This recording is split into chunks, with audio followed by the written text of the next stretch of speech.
اللهم صل على محمد وآل محمد.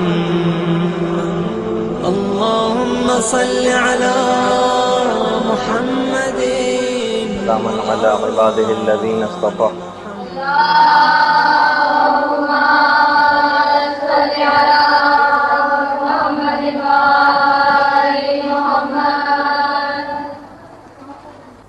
اکثر لوگوں نے سوال بھی پوچھا اور کچھ اس انداز کے سوال آئے، لوگ ادھر آدر سے زیادہ پوچھتے ہیں، علماء سے بھی ہم نے پوچھتے بہت دیکھے لوگ، تو ہم نے سوچا کہ چلیں اسی کو ایک موضوع بنا لیا جائے۔ وہ کیا ہے؟ نظر لگنا، اس کا کیا مسئلہ ہے؟ یعنی اسلامی حکم اس کا کیا ہے؟ اتنی سب سے پہلی چیز میں بتا دوں، اور ابھی میں روایت بھی آپ کے سامنے پیش کروں گا، قرآنی آیات سے استدلال بھی اس میں ہوگا کہ نظر لگنا بالکل ایک حق اور ناقابل انکار چیز۔ البتہ کیونکہ معاشرہ اپنی جاہلیت میں اس کے حل اس نے خود سوچ لیے، مثلا کچھ لوگ مرچوں سے نظر اتار رہے ہیں، کچھ لوگ مختلف طریقہ کار استعمال کر رہے ہیں، اسلام نے کچھ ایسے طریقے بتائے ہیں، تو تقریباً 18-19 طریقہ آج ہم اپنی اس گفتگو کے اندر لے کر آئیں گے کہ جس میں کوشش کریں گے کہ آج اس موضوع کو مکمل کر دیا جائے۔ دیکھیے سورہ یوسف کے اندر بھی اس بات کی طرف اشارہ ہے، اور تمام مفسرین نے اس بات کو لکھا ہے کہ جب حضرت یعقوب کے 12 بیٹے، 11 الگ تھے، ایک حضرت یوسف کو ملا کے جو 12 بیٹے تھے، وہ جب مصر سے جانے لگے تو حضرت یعقوب نے ان کو ایک نصیحت کی جس کو قرآن میں سورہ یوسف کی 67ویں آیت کے اندر 67 کے اندر کوٹ کیا گیا کہ حضرت یعقوب نے اپنے بیٹوں سے کہا کہ تم ایک دروازے سے باہر نہ جانا بلکہ ابواب متفرقہ، مختلف الگ الگ دروازوں سے باہر نکلنا۔ تمام مفسرین نے لکھا کہ جب کسی کے 12 بیٹے ایک وضع قطع کے جب باہر نکلتے ہیں تو حاسدوں کی حاسدانہ نگاہیں ان کے اوپر پڑتی ہیں اور ان کو نظر لگ جاتی ہے۔ یعنی باقاعدہ بڑے ناصر مکارم شیرازی نے تفسیر نمونہ میں لکھا، اور جتنے بھی بڑے بڑے علماء مراجع۔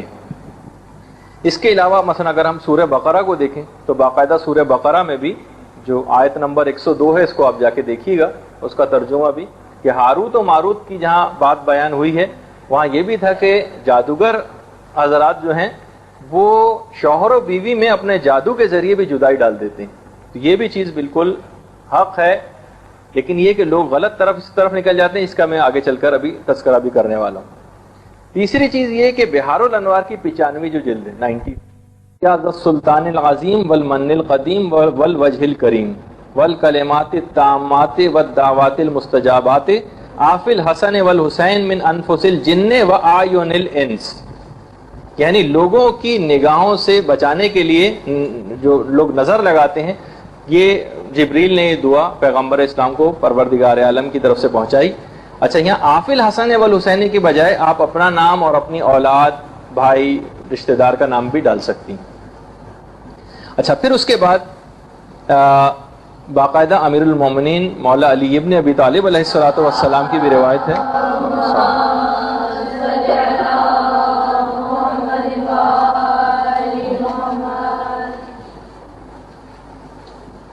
مولا فرماتے ہیں العین حق والرقا حق والسحر حق والفال حق۔ العین حق، نگاہ نظر لگنا بالکل حق ہے، والرقا حق، پھر یہ بھی ابھی آگے چل کر اس کی ایک تفصیل آئے گی، رقا کیا چیز ہوتی ہے، یعنی اس نظر بد سے بچنے کے لیے دعا اور تعویذ سے متوسل ہونا بھی حق ہے۔ عام طور پر جو زیادہ پڑھ لکھ جاتے ہیں وہ سوچتے ہیں کہ تعویذ واویذ تو سب جاہل لوگوں کی چیزیں ہوتی ہیں، نہیں، ایسی بات نہیں۔ مولا فرماتے ہیں والرقا حق، نظر بد سے بچنے کے لیے تعویذ وغیرہ سے اس کا دفیہ کرنا یہ بھی حق ہے۔ والسحر حق، جادو بھی بالکل حق ہے۔ والفال حق، نیک فال بھی حق ہے۔ اور باقاعدہ ایک حدیث جو کہ چھٹے امام سے اور مولا کے ایک صحابی ہیں، چھٹے امام کے ایک صحابی ہیں صفوان، ان سے ایک روایت ہے کہ چھٹے امام نے فرمایا انہو قال لو نبش لکم من القبور لا رأیتم ان اکثر موتاکم العین موتاکم بالعین لأن العین حق.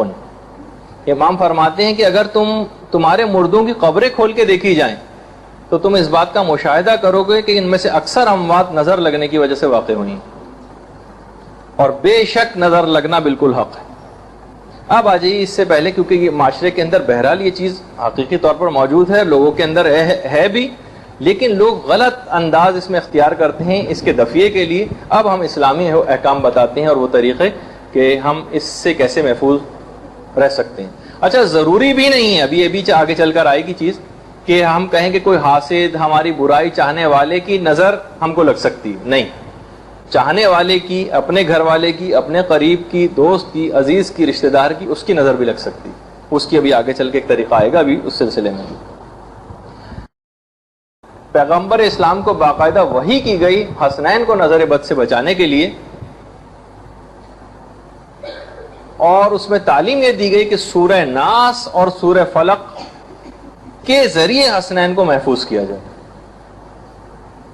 سورہ ناس اور سورہ فلق کے ذریعے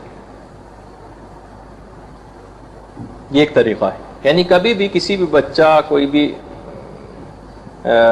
ایسی کامیابی کسی کو ملی ہو جو انسان لوگوں کی نگاہ میں پرومیننٹ ہوا ہو، تو اس کو چاہیے کہ وہ سورہ ناس اور سورہ فلق پڑھ کے بھی ایک آدھ دفعہ بھی کافی ہے. ابھی اور بھی آگے چل کے چیزیں آ رہی ہیں، اس سے بھی آپ کو ایک اندازہ ہوگا. ایک اور طریقہ امام حسن نے بتایا،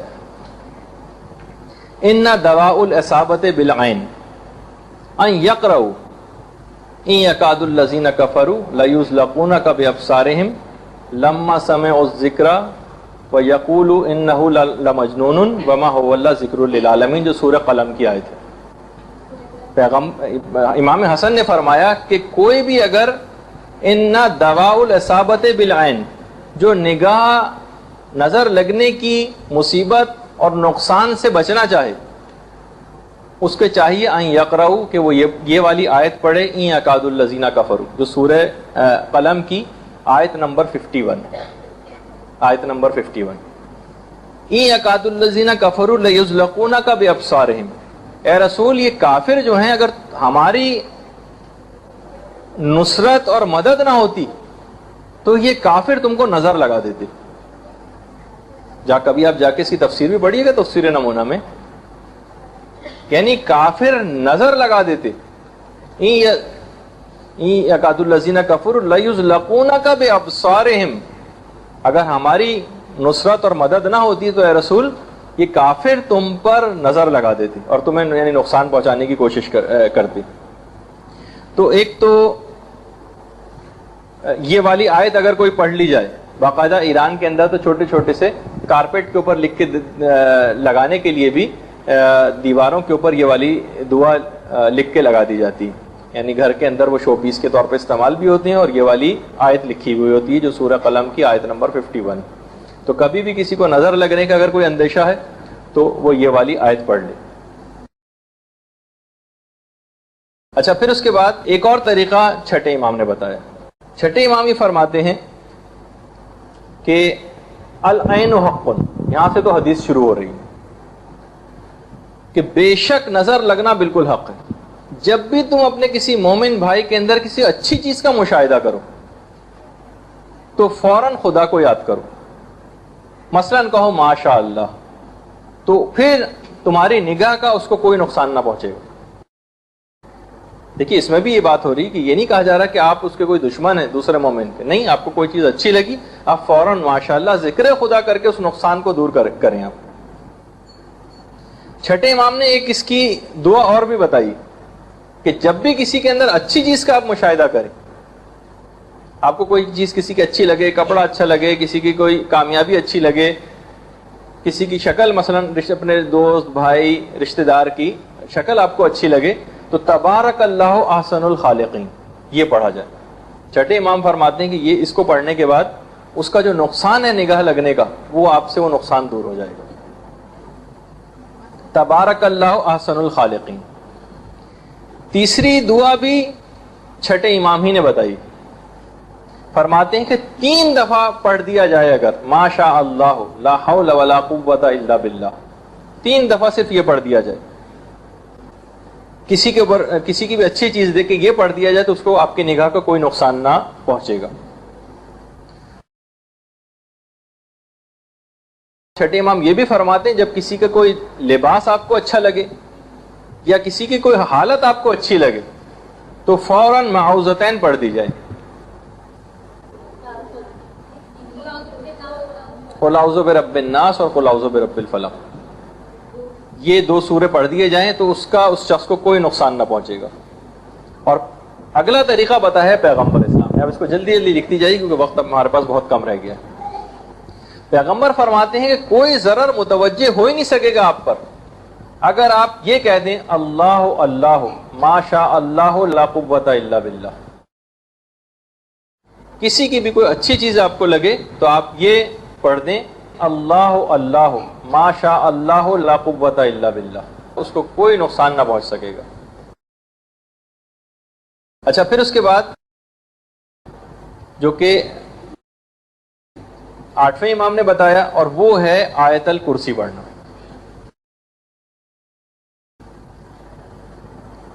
آیت الکرسی یہ بھی نگاہ بد سے بچنے کا ایک طریقہ 8ویں امام نے بتایا. اچھا، پھر ایک اور طریقہ جو علماء نے لکھا ہے وہ ہے دعائے سیفی. دعائے سیفی صغیر جس کو دعائے قاموس بھی کہا جاتا ہے. ہو سکتا ہے کہ آپ کو دعاؤں کی کتاب میں مل جائے، ورنہ آیت اللہ مرشی نجفی نے جو وصیت نامہ لکھا ہے جو پرنٹ بھی ہوا ہے اردو میں بھی اویلیبل ہے، اس کے اندر بھی دعائے سیفی صغیر انہوں نے پڑھنے کی اپنے بیٹوں کو بہت زیادہ تاکید کی. دعائے سیفی صغیر یہ نگاہ بد سے بچنے کے لیے بہت مؤثر ہے، حتیٰ کہ آیت اللہ مرشی نجفی نے اپنے وصیت نامے میں بیٹوں کو لکھے گئے اور اس لحاظ سے تمام مومنین کو بھی انہوں نے پڑھنے کی تاکید کی. اچھا، دعائے سیفی جادو وغیرہ سے بچنے کے لیے بھی بہت اہم ہے. ایک اور طریقہ جو علماء نے لکھا ہے خاص طور پر جادو کے توڑ کے لیے، شیاطین کے سحر کو توڑنے کے لیے اور شیاطین کے اثرات کو توڑنے کے لیے آیت سخرہ جو کہ سورہ اعراف کی 54 تا 56ویں آیت ہے. آیت سخرہ ان ربکم اللہ الذی خلق السماوات والارض سے جو شروع ہوتی ہے، سورہ اعراف کی آیت نمبر 54 تا 56. یہ بہت ہی عجیب، یعنی یہ اس لحاظ سے کہ بہت زیادہ علماء عرفان آیت سخرہ کی بہت زیادہ تاکید کرتے ہیں پڑھنے کی عام حالات میں بھی. آیت سخرہ. اچھا، اس کے بعد ایک دعا ہے جو ہر نماز کے بعد 3 دفعہ اگر پڑھ لی جائے تو پیغمبر اسلام یہ فرماتے ہیں کہ تمام زمانہ بھی اگر اس پہ نگاہ بد ڈالے تو اس کا کوئی اثر مرتب نہ ہوگا.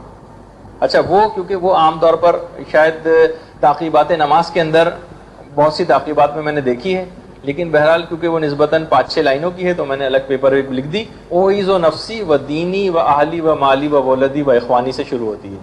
اس پرچے کے اوپر میں نے لکھ دی جو میں یہیں پر چھوڑ کر چلا جاؤں گا.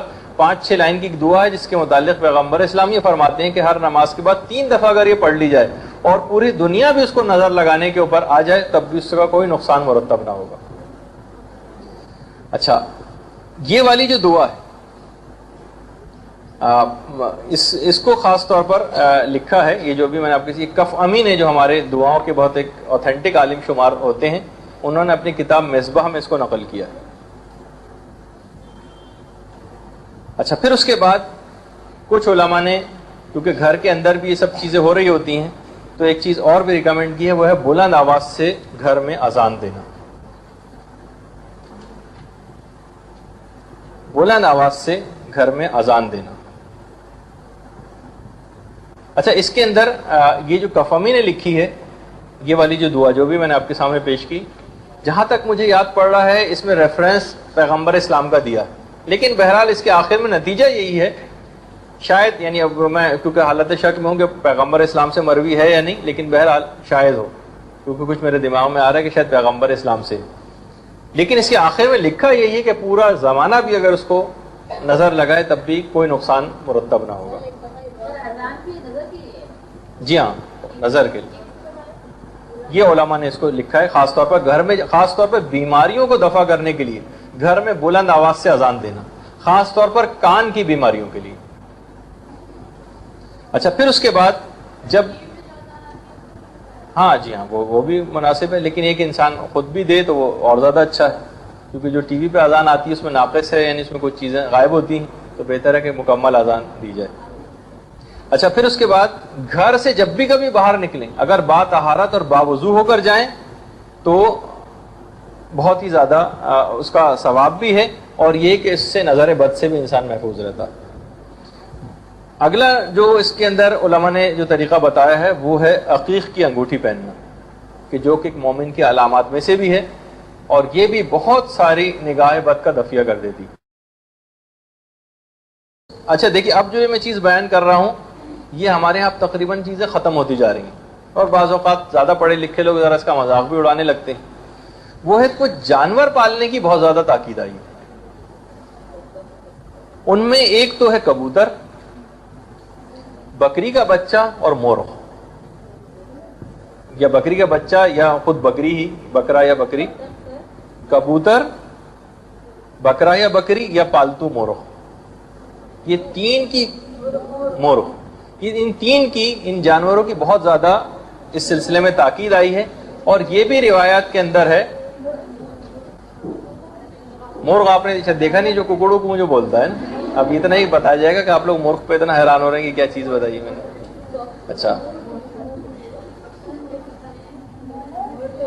اچھا یہ بھی روایات کے اندر آیا ہے، ذرا اس کو خاموشی سے سن لیجئے، کہ ایک تو یہ جانور جس گھر میں بھی پلے ہوئے ہیں ان میں سے کوئی ایک بھی، ایک تو جنوں کے شر سے انسان محفوظ رہتا ہے، چشم بد سے محفوظ رہتا ہے، مختلف بلاؤں سے حتیٰ کہ موت تک کو ٹال دیتے ہیں یہ جانور۔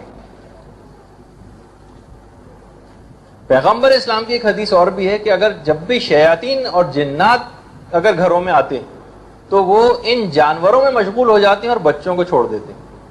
وہ بچے جو سوتے سوتے جاگ کے ایک دم رونے لگتے ہیں، روایت میں ہے کہ اکثر شیاطین ان سے کھیلنے لگتے ہیں، اور اس کا طریقہ بھی یہ بتایا گیا ہے۔ ایک تو عقیقہ اس کا ایک طریقہ بتایا گیا جو بھی آگے چل کر آنے بھی والا ہے ہماری گفتگو میں بھی، اور ایک طریقہ یہ بھی بتایا گیا کہ کچھ جانور پال لیے جائیں تاکہ شیاطین اگر اس جگہ پہ آتے ہیں تو انہی میں مشغول ہو جاتے ہیں اور ان کا اثر بچوں تک نہیں پہنچتا۔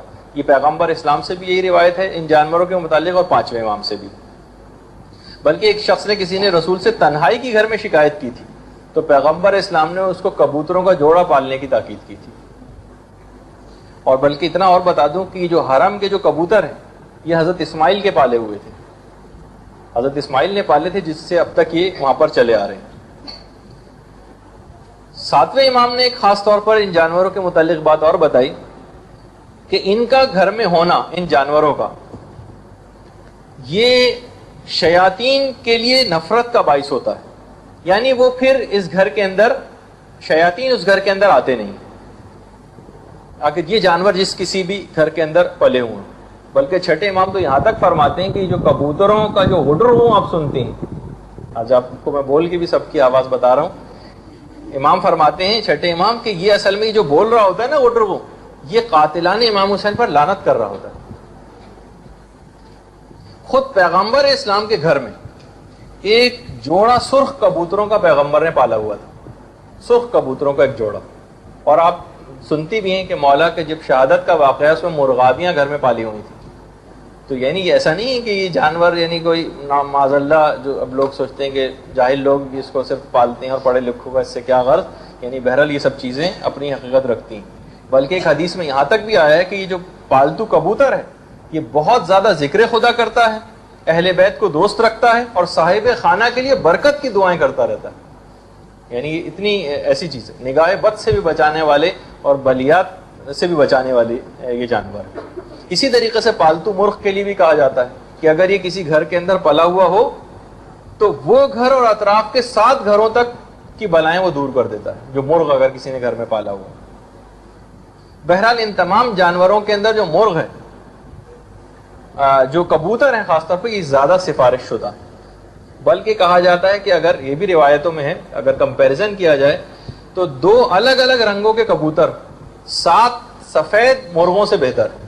یعنی اگر کمپیریزن کریں تو بلاؤں کو دور کرنے میں کبوتروں کا پلہ جو ہے وہ مرغ سے بھاری۔ اور یہاں تک 7ویں امام کی روایت ہے کہ مرغ کے اندر بہت سی صفات تو پیغمبروں والی ہیں، مثلا اس میں سخاوت یا مثلا شجاعت، غیرت، مرغ موجود ہو تو مجال ہے کہ کوئی اس کی مرغی کی طرف نگاہ اٹھا کے بھی دیکھ سکے. تو بہرحال ایک یہ بھی ہے. اور نماز کے وقت کی شناخت، چند صفات مرغ کے اندر پیغمبروں والی، اور ایک ہے نماز کے وقت کی شناخت، یہ پیغمبروں کا جو خاصہ ہے. اچھا، مولا کی حدیث یہ بھی ہے کہ اس کا جو یہ فریاد کرنا جو ہے مرغ کا، یہ اصل میں اس کی نماز ہے. اور یہ بھی کہا گیا ہے کہ اس کا جو پروں کو جو یہ پھیلاتا ہے اپنے، یہ اصل میں اس کا رکوع و سجود ہے. یعنی یہ سب جانور بھی خدا کی عبادتیں کر رہے ہوتے ہیں. تو بہرحال اس کے اندر یہ چیزیں یہ بھی بہت اہم ہیں، یہ بھی روایت کے اندر بتائی گئی ہیں. اور پھر اس کے بعد عقیقہ اور قربانی. دیکھیے، مال، اولاد، شان و شوکت، عزت، خوبصورتی، تعلیم، جہاں معاشرے کے اندر، یہ سب کمالات ہیں کہ جن کو نظر بد سے بچانے کی ضرورت ہوتی ہے. عقیقہ اور قربانی. عقیقہ ایک ایسی چیز ہے کہ یہ تو زیادہ تر لوگوں کا ہوا بھی ہوتا ہے، لیکن اگر سال میں کم سے کم ایک مرتبہ انسان اپنے لیے، اپنے عزیز و اقارب، رشتہ داروں اور اولاد کے لیے ایک دفعہ جانور قربان ضرور کر دے تو وہ ایک سال کے لیے بیمہ ہو جاتا ہے. کم سے کم ایک قربانی کسی جانور کی.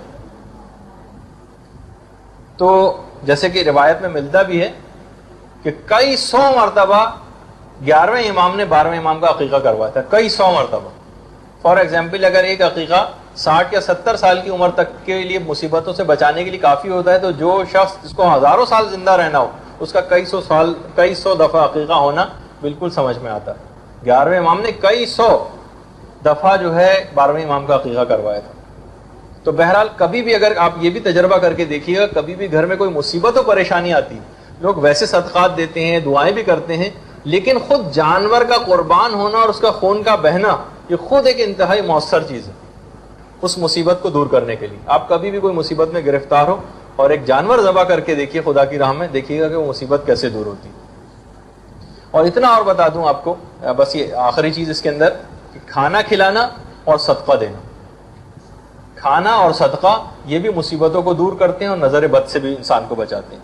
البتہ ایک روایت کے اندر ایک بات اور بیان کی گئی ہے، وہ بھی ایک لحاظ سے انتہائی اہم ہے. وہ بات کہ جس کسی کا بھی احتمال ہو کہ اس نے نظر لگائی، مثلا گھر میں ہی یہ چیز ممکن ہے، اگر کسی اور سے باہر سے آپ کہیں گے تو پھر تو اور لڑائی اور فتنہ فساد، اور اس کے اندر شیطانی وسوسے بھی بہت آنے لگتے ہیں لوگوں کے دماغ میں، کہ اگر جس کا احتمال ہے کہ اس کی نظر لگی، وہ اگر غسل کرے اور اس کا پانی جس کے اوپر نظر لگی ہے اس کے اوپر ڈالا جائے تو اس کے تمام اثرات زائل ہو جاتے ہیں. یہ بھی ایک روایت کے اندر ایک طریقہ بتایا گیا ہے. غسل کا اس کے پانی کو جمع کر کے اور اس کے اوپر چھڑک دیا جائے کہ جو مثلا بیمار ہو گیا ہے، جس کے متعلق احتمال ہے کہ نظر لگنے کی وجہ سے اس کے ساتھ ایسا ہو. بعض اوقات ہوتا ہے کہ کوئی ایسی وجہ بھی سمجھ نہیں آ رہی ہوتی، اچانک سے انسان بیمار پڑ گیا، کوئی وجہ بھی نہیں سمجھ آ رہی، نہ ڈاکٹروں کی سمجھ آ رہی ہے نہ کچھ، تو بعض اوقات یہ سب چیزیں بھی ناگہانی طور پر ہو جاتی ہیں. خود اسما بنت امیس پیغمبر اسلام کی خدمت میں آتی ہیں اور کہتی ہیں کہ جعفر کے جو بیٹے ہیں ان کو اکثر نظر لگ جاتی، تو کیا میں رقیہ لے لوں؟ رقیہ وہی ورقہ حق، جو اس سے پہلے میں نے کہا کہ کیا میں کوئی تعویذ ایسا لے لوں ان کو نگاہ بد سے بچانے کے لیے؟ تو پیغمبر اسلام نے فرمایا نعم. قضاء و قدر کے اوپر بھی یہ چیز حاوی ہو جاتی ہے بعض اوقات اور انسان کو بیمار کر دیتی ہے اور دیگر چیزیں. اور مولا علی نے ایک حدیث بیان کی ہے کہ پیغمبر اسلام نے حسن حسین کو نگاہ بد سے بچانے کے لیے باقاعدہ ایک دعا بھی ان کے اوپر پڑھی تھی اور ایک تعویذ بھی لکھا تھا، اور یہ بھی میں نے اس پرچے کے اندر لکھ دیا ہے، جو اعوذ بکلمات التامہ و اسماء الحسنی سے 2-3 لائن کی دعا شروع ہوتی. تو یہ پرچے کے اوپر میں نے لکھ دیا ہے، جو کہ پیغمبر اسلام نے اس کا ایک تعویذ حسنین کے اوپر نگاہ بد سے بچانے کے لیے ڈالا تھا. اتنا بس میں آخر میں اور بتا دوں کہ اس کی کچھ وجوہات بھی ہیں. ایک تو خود حسد بھی کہ جس سے نگاہ بد لگ جاتی ہے, اور حاسد ہمیشہ خدا کے قضاء و قدر سے جنگ کرنا چاہتا ہے. یعنی خدا نے کسی چیز کو کوئی نعمت دی ہے اور وہ چاہتا ہے کہ زوال نعمت کی تمنا کرنا یہ حاسد کی علامت. ایک تو چیز ہوتی ہے حسد. جب یہ حاسد کے لیے کہا جاتا ہے الحسود لا یسود, یعنی حاسد جو ہے وہ کبھی بھی کسی بڑے مقام تک آج تک نہیں پہنچا. حسد کرنے والا ہمیشہ ذلیل و خوار ہوتا ہے, ہمیشہ رنجیدہ رہتا ہے. جب آپ خوش ہوتے ہیں تو وہ غمگین ہو جاتا ہے, اس کے لیے یہی سزا بہت ہوتی ہے. بعض اوقات طمع و لالچ یہ بھی نظر لگانے کا باعث بنتی ہیں چیزیں. کسی کے پاس کوئی اچھی چیز آئی, لوگ اس کے اوپر یعنی ایک حاسدانہ نگاہ سے, رشک بھری نگاہوں سے اس کو دیکھتے ہیں, اور باقاعدہ یہ اب تو چیز سائنسی طور پر بھی ثابت ہو رہی ہے. مثلا آپ کوئی بھی سوتا ہوا شخص ہے, اس کو ٹکٹکی باندھ کے اس کو دیکھنا شروع کر دیں, یقین کیجیے کہ اٹھ کے بیٹھ جائے گا. ورنہ اس کو کیا, آپ کبھی بھی تجربہ کر کے دیکھ لیجئے کہ بعض اوقات یہ ہوتا ہے کہ باقاعدہ انسان کی آنکھوں کے ایسے اثرات ہیں. اور جیسے قرآن نے بھی کہا کہ لَيُزْلَقُونَ کا بے ابصارِ, یعنی تجھ پر نگاہ لگا دیتے ہیں رسول, تجھے نظر لگا دیتے. اور حضرت یوسف والی جو میں نے آیت پیش کی تھی آپ کے سامنے سورہ یوسف کی, کہ یعقوب نے الگ الگ دروازوں سے نکلنے کی اپنے بیٹوں کو تاکید کی تھی کہ کہیں ان پر نظر نہ لگ جائے. لیکن بہرحال ایک ایسی چیز تھی جو روایات سے بالکل ثابت ہے, لیکن لوگ اس کے اندر بہت ہی غلط طرف جا رہے ہیں. اس وجہ سے ہم نے اس کے اندر اس میں کوشش اس بات کی کہ اسلامی طریقہ کار بتا دی جائیں کہ اس کے دفعہ اس کا کر لیا جائے. اس میں ایک بات اگر آج اتنا وقت نہیں بچا اور آپ کا وقت بھی پورا ہو گیا, آپ لوگوں کو جانا ہے, ورنہ 2-3 باتیں اس میں مجھے آج اور بیان کرنی تھی جو نسبتاً لوگ بہت زیادہ پوچھتے ہیں اور بہت زیادہ کنفیوز ہوتے ہیں. کچھ خوابوں سے متعلق باتیں تھیں. نہیں, ابھی آپ لوگوں کے میں اکثر کا وقت ہو جائے گا جانے کا, اور انشاءاللہ اس کو اگلی گفتگو میں رکھ لیتے ہیں. تو اس کے اندر کچھ خوابوں کی ایسی تفصیل تھی, کون سے خواب نظر آئے, تو اس کی کیا اسلامی تعبیر کیا ہے. مجتہدین نے جو باتیں بتائیں, میں عام کسی نجومی وغیرہ کی کتاب پڑھ کے آپ کو یہ نہیں بتا رہا ہوں, مجتہدین نے جو چیزیں بتائی ہیں. تو بہرحال ایک اس کے اندر یہ چیز ہے. اور ایک سوال بھی اس سلسلے میں آیا کہ اگر کوئی شخص چہل قدمی کرتے ہوئے ان چیزوں کو پڑھتا رہے تو کیا کوئی حرج ہے. جی نہیں, کوئی حرج نہیں. اٹھتے بیٹھتے چلتے پھرتے بھی ان چیزوں کو پڑھا جا سکتا ہے, اور وہ تمام اپنے اثرات رکھیں گی.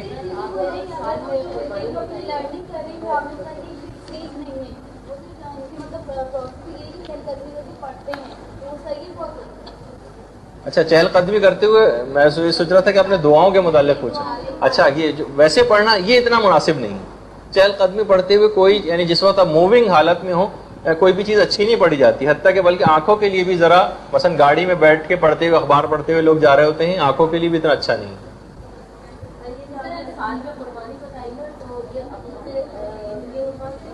نہیں, یہ ایک عام صدقے کے عنوان سے, اور یہ نیت کر لیں کہ اس میں جتنی بھی نگاہ بد ہیں وہ اس میں دور ہو جائیں. والسلام علیکم ورحمۃ اللہ.